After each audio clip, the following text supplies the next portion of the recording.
The times where people ignore the red flags and say, let's just keep pushing, those are the times where you fail. The majority of things that we're buying are created by men. You always learn more from your failures than you do your successes. Hollywood has always been a place of high-stakes storytelling, but few behind-the-scenes dramas have unraveled as publicly and explosively as the feud between Blake Lively and Justin Baldoni. What began as an exciting, promising collaboration on a major film has now transformed into a scandal that has rocked the entertainment industry. The story took a dramatic turn when Blake, a beloved actress with a carefully cultivated public image, abruptly left the country. The timing of her departure couldn't have been more suspicious. It happened just as new evidence surfaced, challenging the claims she had made about her experience on set. This controversy highlights a recurring pattern in Hollywood. When creative tensions arise between powerful figures, the battle is often waged just as much in the media as it is behind the scenes. At first, public perception seemed to favor Blake, with many assuming she had been sidelined or mistreated by a male director, a narrative that resonated in an industry still grappling with gender disparities. But the unfolding of events quickly complicated that perspective. Instead of brushing off the accusations or engaging in vague damage control, Justin did something unexpected. He released unfiltered, unredacted text message logs that painted an entirely different picture.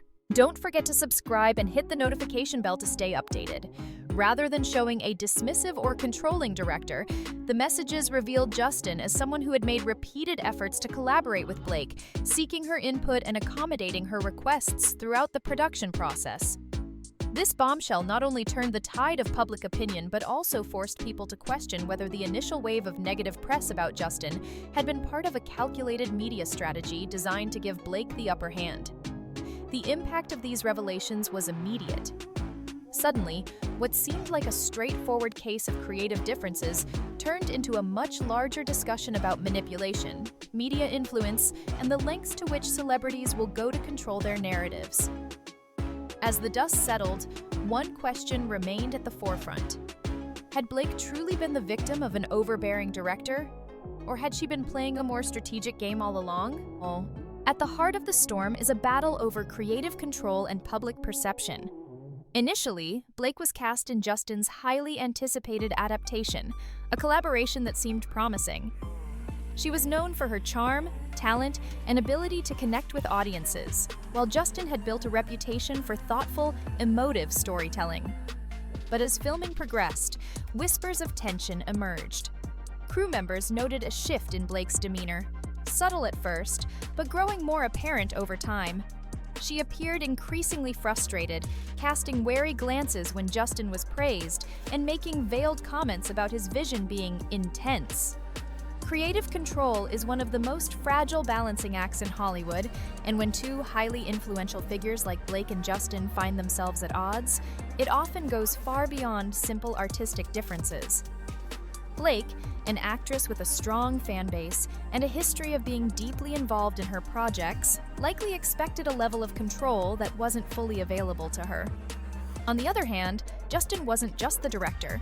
He had co-written the screenplay and was set to star in the film. His deep investment in the project meant that he had a firm vision, one that may not have always aligned with Blake's ideas. For actors who have transitioned into more authoritative roles, whether as producers, directors, or creative consultants, there can often be tension when those ambitions aren't fully realized on a particular project. Some insiders speculated that Blake, known for her strategic business sense and involvement in past productions, may have expected to have more input than her executive producer title formally allowed. If she felt her contributions were being dismissed or restricted, that could explain the growing friction.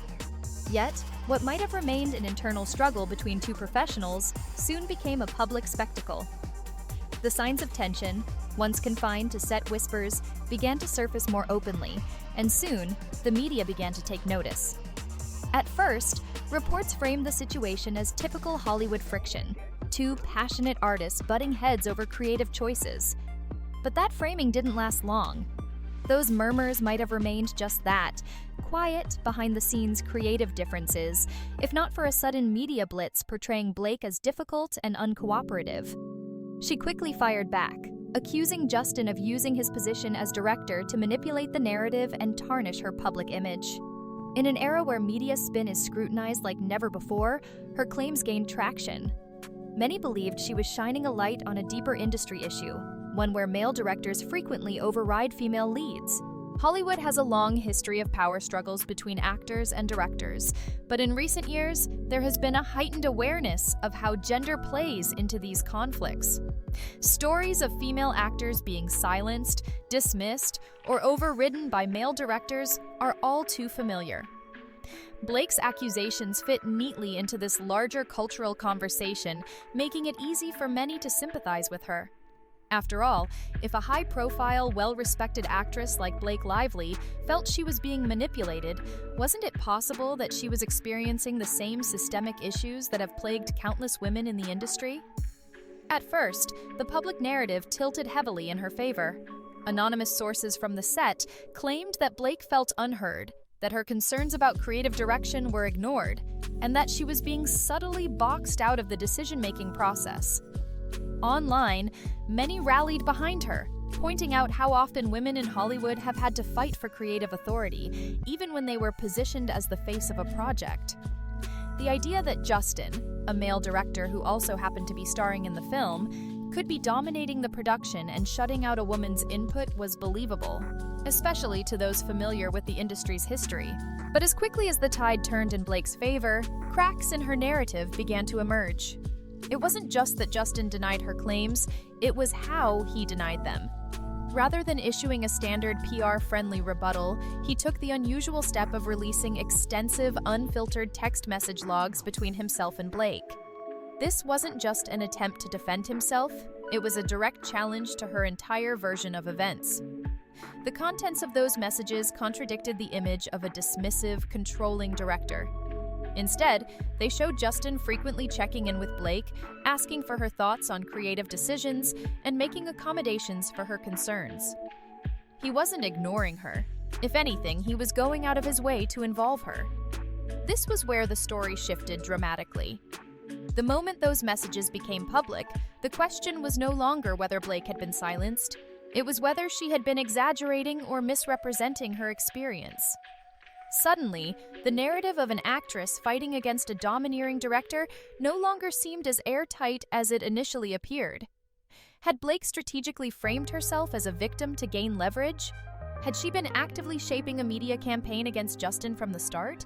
For many, the most damning aspect wasn't just that Justin had receipts.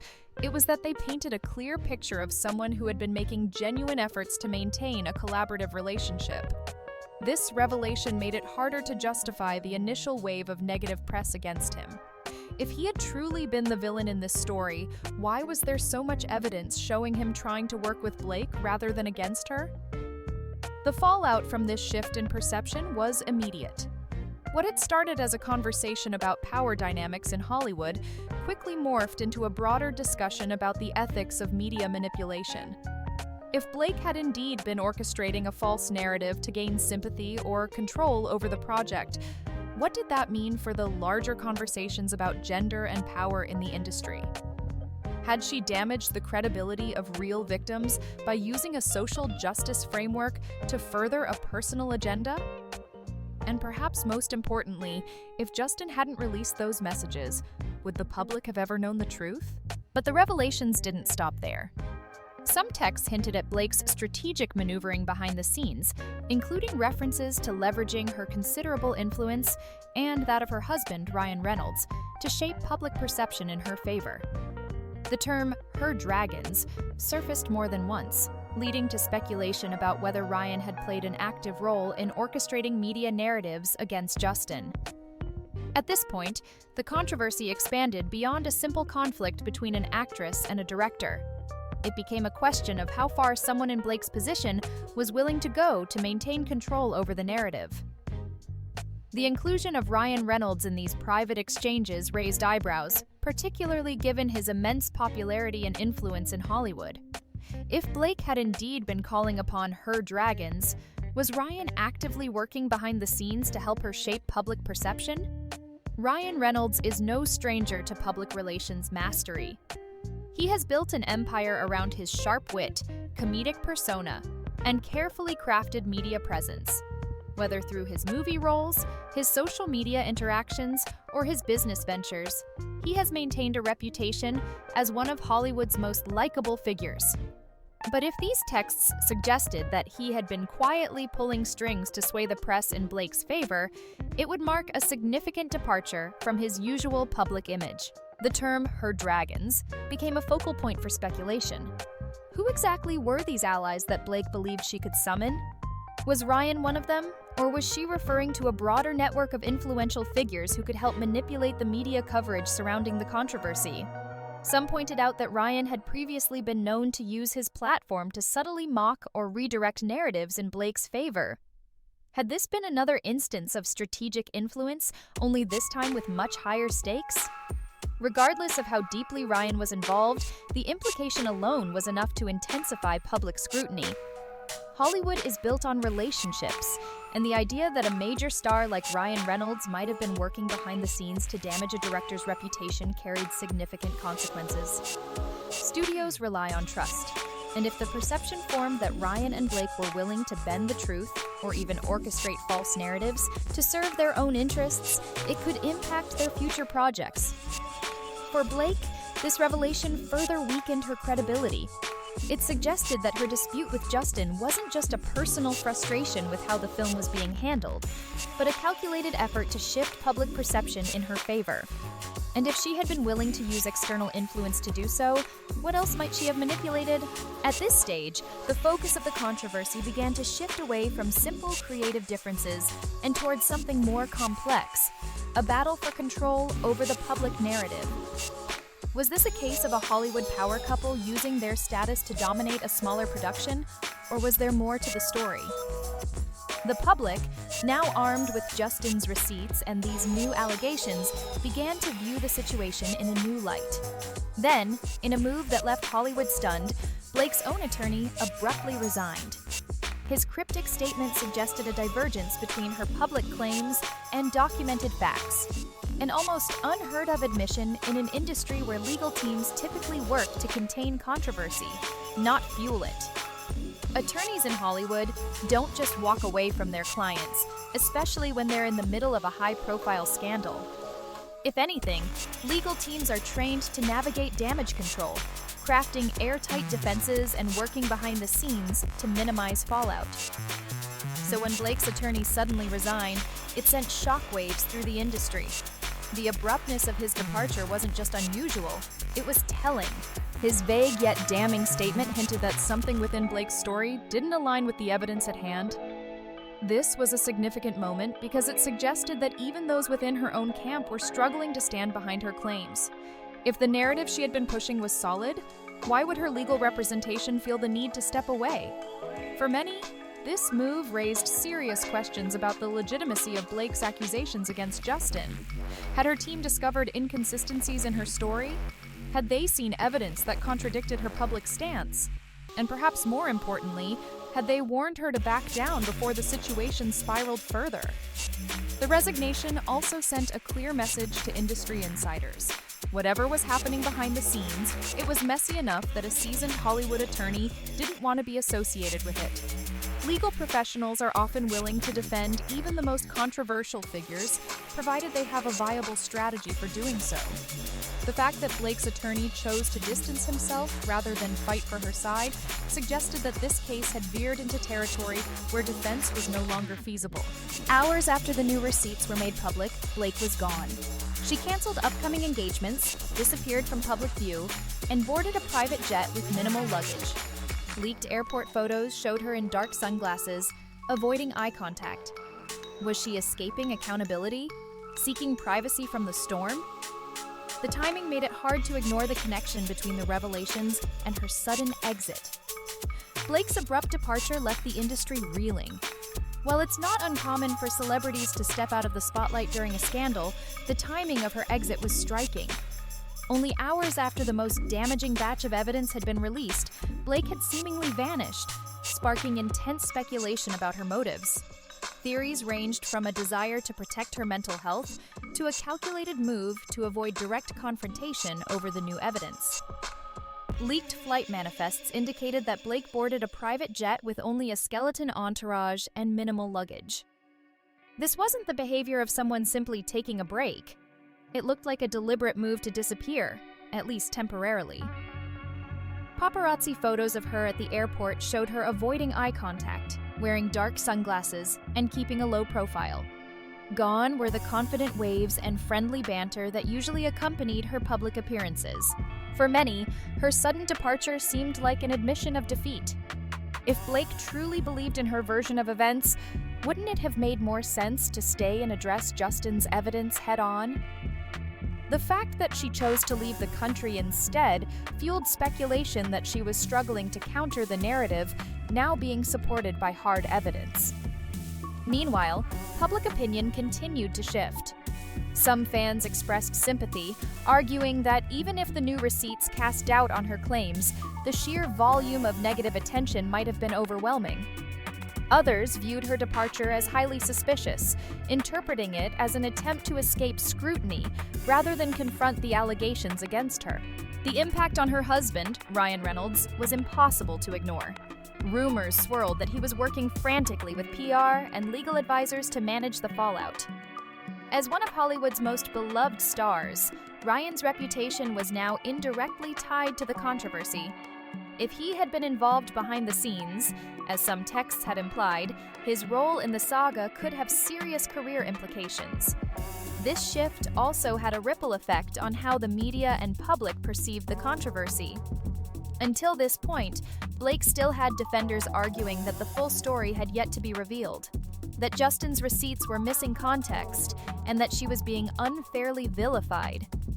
But once her own attorney walked away, those arguments became harder to sustain.